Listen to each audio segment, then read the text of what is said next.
Hi everyone. So my name is Bharat Mangnani and I'm CEO and founder of Bharat Go Digital. We are a digital marketing agency and training institute in India. इस video में हम बात करने वाले हैं कि what is digital marketing.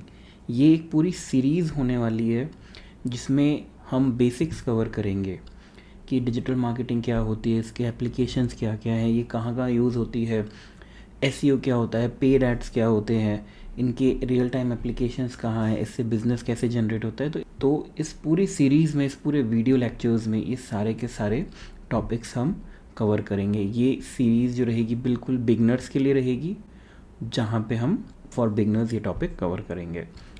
इस video में हम बात करने वाले हैं कि व्हाट इज़ डिजिटल मार्केटिंग। तो basically digital marketing refer to all the marketing activities that happen online. इसके थ्रू हम लोग क्या करते हैं कि जो भी हमारे बिजनेस होते हैं, जो प्रोडक्ट्स होते हैं, हम इनको ऑनलाइन इंटरनेट पे प्रमोट करते हैं। So it can be via social media, paid ads, WhatsApp marketing, SMS marketing, email marketing.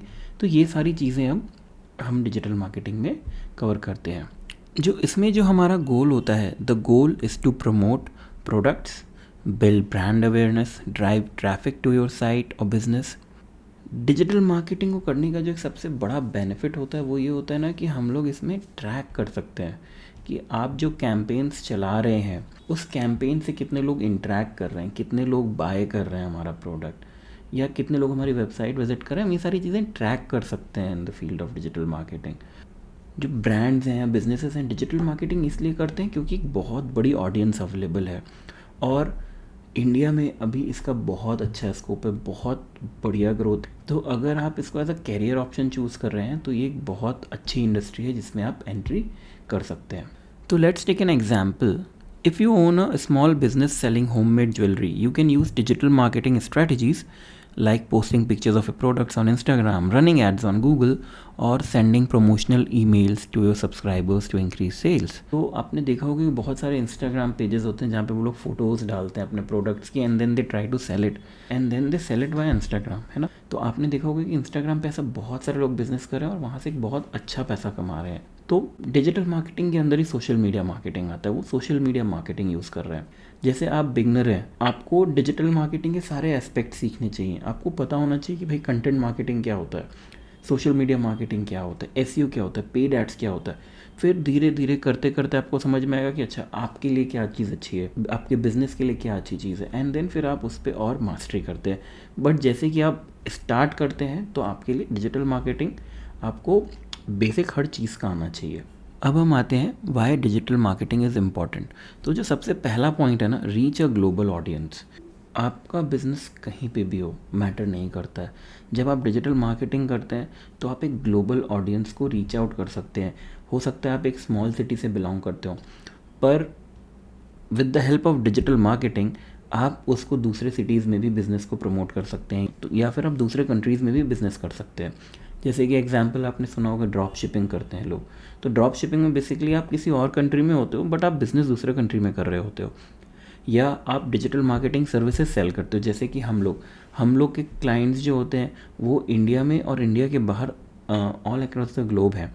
आप जब डिजिटल मार्केटिंग इंडस्ट्री में आते हैं, आप डिजिटल मार्केटिंग करते हैं खुद के लिए या किसी और के लिए, तो लोकेशन बाउंडेडनेस आप नहीं होते हैं। फिर आता है टारगेट स्पेसिफिक ऑडियंस। जब आप डिजिटल मार्केटिंग करने का जो सबसे एक बहुत बड़ा एडवांटेज है कि आप ना एक स्पेसिफिक ऑडियंस को भी टारगेट कर सकते हो। लेट्स से आप सोशल मीडिया पे कैंपेन बना रहे हैं फेसबुक एड्स चलाने के लिए, ठीक है, इंस्टाग्राम एड्स के लिए, तो आप एक ऑडियंस डिफाइन कर सकते हैं कि लेट्स से मेरी एड 18 से 22 साल के बीच के बच्चों को दिखनी चाहिए, या मेरी एड जो है 24 to 28 ईयर्स के लोगों को दिखनी चाहिए, है ना, या फिर आप उनके ये इंटरेस्ट होने चाहिए। तो आप वो सारी चीज़ें डिफ़ाइन कर सकते हैं। So that is why it is very much, मतलब आप स्पेसिफिक ऑडियंस को टारगेट करके आप एक आगे बढ़ सकते हैं। जैसे अगर आप एसईओ करते हैं तो लेट से कोई लिख रहा है buy 2 BHK flats in Bangalore, तो आप उस पर्टिकुलर ऑडियंस के लिए कंटेंट बना के उनको टारगेट कर सकते हैं। तो इससे क्या होता है, रिजल्ट्स अच्छे आते हैं। डिजिटल मार्केटिंग का बूम ही इसलिए हो रहा है बिकॉज आप एक स्पेसिफिक ऑडियंस और टारगेटेड ऑडियंस को रीच आउट कर सकते हैं। Engage with customers. अब क्या होता है, डिजिटल मार्केटिंग ना 2 वे कम्युनिकेशन अलाउ करता है। कैसे कि अगर आप मानी टीवी में ऐड देख रहे हैं तो क्या आप उनसे बात कर सकते हैं या उनको कमेंट कर सकते हैं कि रीच आउट कर सकते हैं? नहीं। बट जब आप सोशल मीडिया पे एड्स देख रहे हैं, आप सोशल मीडिया पे कैंपेन्स रन कर रहे हैं या फिर आप कुछ पोस्ट्स डाल रहे हैं, तो आपकी ऑडियंस आपसे बात कर सकती है और आपसे इंटरेक्ट कर सकती है। तो जब आप अपने कस्टमर से बात करते हैं तो आपका ब्रांडिंग बढ़ता है, जिससे आपकी सेल्स और सारी चीज़ें इंप्रूव होती हैं। ट्रैक रिजल्ट्स एंड ऑप्टिमाइज, तो देखिए ये तो सबसे बेस्ट पार्ट है। अगर आप ट्रेडिशनल मार्केटिंग करते हैं तो वहाँ पे आप इतना प्रॉपर्ली रिजल्ट्स को ट्रैक नहीं कर सकते कि कितने लोगों ने होर्डिंग को देखा, कितने लोगों ने न्यूज़ में आपकी ऐड देखी। पर डिजिटल मार्केटिंग में आप ये सारी चीज़ें कर सकते हैं।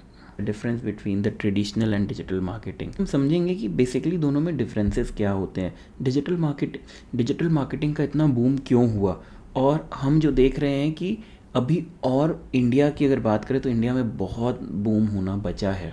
अगर हम ट्रेडिशनल मार्केटिंग की बात करें तो जैसे आपने देखा होगा न्यूज़पेपर्स में एड्स देना, है ना, होर्डिंग्स लगाना जहाँ पे भी पॉपुलर स्पॉट्स होते हैं, तो क्या होता है वहाँ पे ना ट्रैकिंग नहीं हो पाती है कि कितने लोगों ने हमारे ऐड को देखा। बट जब हम डिजिटल मार्केटिंग की बात करते हैं ना, तो आप जो भी बैनर्स बना के एड्स रन कर रहे हैं या आप जो पोस्ट्स कर रहे हैं, आप एक अच्छे लेवल पे ट्रैकिंग कर सकते हैं। जो सबसे बड़ा जो ट्रेडिशनल वर्सेस डिजिटल मार्केटिंग में जो सबसे इम्पॉर्टेंट पॉइंट है वो है ट्रैकिंग का। ट्रैकिंग के बाद आ जाता है आप अपने कैंपेन्स को अपनी टारगेटेड ऑडियंस के पास पहुंचा सकते हैं। लेट्स से आप सोशल मीडिया में कोई कैंपेन चला रहे हैं and you want to target those people who are either pet lovers और पेट ओनर्स, तो आप उसकी एक सेपरेट ऑडियंस को बना के उनको टारगेट कर सकते हैं, जबकि ट्रेडिशनल मार्केटिंग में ऐसा नहीं होता है। तो जो लेवल ऑफ इंट्रैक्शन हो जाता है डिजिटल मार्केटिंग में विद द एड कॉपी, वो बहुत बढ़ जाता है। तो एक एग्जांपल देखते हैं ट्रेडिशनल वर्सेस डिजिटल मार्केटिंग का। A business advertises on billboard reaching everyone who passes by but has no idea how many of them are interested in the product. तो जैसे देखा होगा कि लेट्स अज्यूम कोई ज्वेलरी ब्रांड है, ठीक है, और उसने एक बिलबोर्ड पे, जैसे होर्डिंग पे, किसी पॉपुलर स्पॉट पे सिटी के, वहाँ पे उसने एक बड़ी सी होर्डिंग लगवा दी, ठीक है। अब उसने जो होर्डिंग लगवाई तो वहाँ पे हम ये ट्रैक नहीं कर सकते कि पहली बात कौन कौन देख रहा है, कितने लोग देख रहे हैं, और सेकेंडली उनका इंटरेस्ट कितना है, क्या सही में किसी को ज्वेलरी लेनी है। ओवरऑल ब्रांडिंग तो डेफिनेटली हो रही है, जो कि अच्छी चीज़ है। बट डिजिटल मार्केटिंग में क्या होता है कि जब आप वही कैंपेन सोशल मीडिया पे चलाते हैं तो आप बेस्ड ऑन द इंटरेस्ट, जिनको ज्वेलरी लेने में इंटरेस्ट है, आप उनको कैंपेन्स चला के दिखा सकते हैं। तो ये एक एग्जाम्पल है ट्रेडिशनल वर्सेस डिजिटल मार्केटिंग का। So thank you guys, that's it for this particular video. अगर आपको वीडियो अच्छा लगा तो do subscribe to the channel. हम आगे बहुत सारे और बहुत अच्छे डिजिटल मार्केटिंग रिलेटेड वीडियोज़ और कंटेंट लेके आने वाले हैं, जिससे आपको आपके कैरियर में और बिजनेस के लिए बहुत हेल्प होएगी।